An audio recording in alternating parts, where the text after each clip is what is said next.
കേരളം കടുത്ത സാമ്പത്തിക പ്രതിസന്ധിയിലൂടെ കടന്നു പോകുമ്പോഴും സർക്കാരിന്റെയും മന്ത്രിമാരുടെയും ധൂർത്തിനു മാത്രം ഒരു പഞ്ഞവുമില്ല.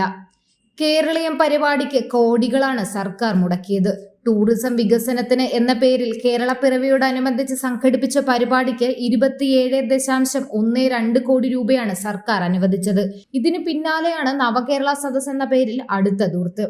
അതേസമയം സംസ്ഥാനത്തിന്റെ നികുതി വരുമാനത്തിൽ വർധനവ് ഉണ്ടായെങ്കിലും കേന്ദ്രത്തിൽ നിന്നുള്ള വിഹിതം കുറഞ്ഞതും കടമെടുപ്പിന് നിയന്ത്രണം വരുത്തിയതുമാണ് പ്രതിസന്ധി രൂക്ഷമാക്കിയതെന്നാണ് സംസ്ഥാനത്തിന്റെ വാദം. എന്നാൽ സർക്കാരിന്റെ ധൂർത്തും വരവറിയാതെയുള്ള ചെലവും തിരിച്ചടക്കാൻ വഴി കാണാതെയുള്ള കടമെടുപ്പുമാണ് സർക്കാരിനെ ഇപ്പോൾ ഈ സാമ്പത്തിക പ്രതിസന്ധിയിലാക്കിയിരിക്കുന്നത്. ഇപ്പോഴിതാ മീഡിയ മാനേജ്മെന്റ് മെച്ചപ്പെടുത്താൻ പ്രസ് സെക്രട്ടറിയെ നിയമിച്ചിരിക്കുകയാണ് ധനമന്ത്രി KN Balagopal. Deshabhimani chief reporter G Rajesh കുമാറിനെയാണ് ബാലഗോപാൽ പ്രസ് സെക്രട്ടറിയായി നിയമിച്ചത്.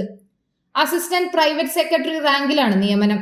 1,23,700 രൂപയാണ് ശമ്പളം. സാമ്പത്തിക പ്രതിസന്ധിയുടെ പേരിൽ ഏറ്റവും കൂടുതൽ വിമർശനം ഏറ്റുവാങ്ങിയ മന്ത്രിയാണ് ബാലഗോപാൽ. ക്ഷേമ പെൻഷൻ പോലും കൃത്യമായി കൊടുക്കാൻ ബാലഗോപാലിന് ആകുന്നില്ല.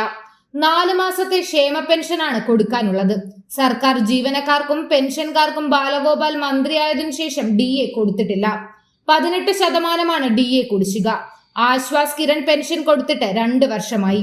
3 ലക്ഷം പേർക്ക് കെട്ടിട നിർമ്മാണം തൊഴിലാളി പെൻഷൻ 1.5 വർഷമായി കൊടുത്തിട്ടില്ല. ബസ് ചാർജ്, കറണ്ട് ചാർജ്, വെള്ളക്കരം, ഭൂനികുതി തുടങ്ങിയ എല്ലാം ഇരട്ടിയാക്കി.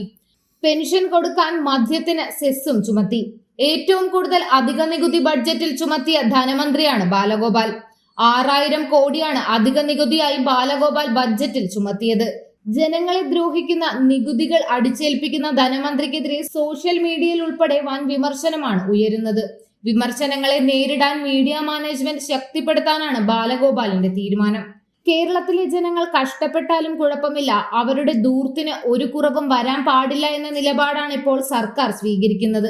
ഇങ്ങനെയാണ് പിണറായി സർക്കാരിന്റെ ധൂർത്തെങ്കിൽ അധികം താമസിയാതെ ഇവർ കേരളം തന്നെ വിൽക്കും.